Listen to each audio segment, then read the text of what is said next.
shi Allah qadarin lima yasha'u sannan kuma fa'alul lima yuridu. Me yasa abin da ba zai yi ba ya yi, me yasa abin da zai yi ya hana shi yiwa, to sai kai ka bi hanyar da zai yi. Wannan na saye shi ne domin in muku bayani, in yi muku bayani da shi. Ai in an lura an san me ko shi ma wannan ba don kuma saboda in muku bayani na saye shi. Na rantse da Allah, matan da ba sa da jituwa tsakaninsu da mazansu, da mijin da ba sa jituwa tsakanin shi da iyalinsa ko 'ya'yansa, ka ɗau wannan abin ka yi amfani da shi. Shi wannan kamar yadda na faɗa muku ai turare ne, wannan shi kuma ai kowa san shi man shafawa ne. Abin da ke faruwa, turaren cikin nan sai ka samu man shafawa naka, ko ka juye haka a wani abu ka kwaɓa shi, ko kuma ka narka shi ka haɗa da turaren ka kwaɓe. Kun fahimce ni? To shi kenan fa, shi kenan. Na rantse da Allah ba sai zafi rigirgi cikin yin sabgar Ubangiji. To in an kammala abin da za ka yi shafawa kawai.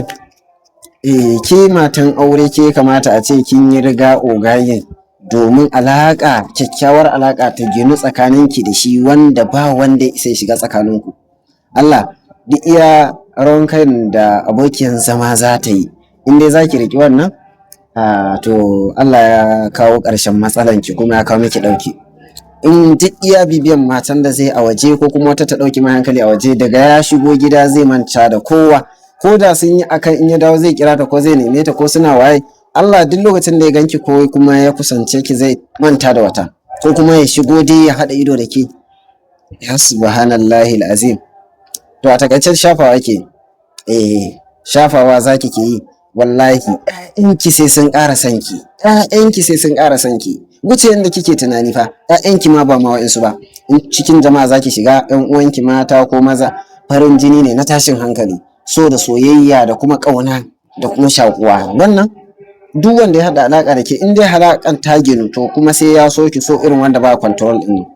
Shi kuma wannan in kina so ki tashi kan oga, a nemi kashin tattabara, nemi kashin tattabara, a nemi goga masi da kai ka fito, ƙaƙa kai ka fito, sai a ɗan dake su, a kwaɓa su da wannan. Ake tsuguno da shi duk lokacin da oga ya kusanto zuwa gida, ko kuma zai zo, ko kuma kin san a daidai lokacin zai zo, yana haɗa ido da ke, zai ƙauna da so da soyayya da kuma tashin sha'awa zai ruɗi zuciyarsa, ya kasa control ɗin kanshi, dole sai ya je ga hajiyarsa. To wannan sirri ne mafi sauƙi, ga kuma gaggawan biyan buƙata, ga kuma ƙara so da alaƙa da kuma kyautata alaƙa tsakaninki da oga.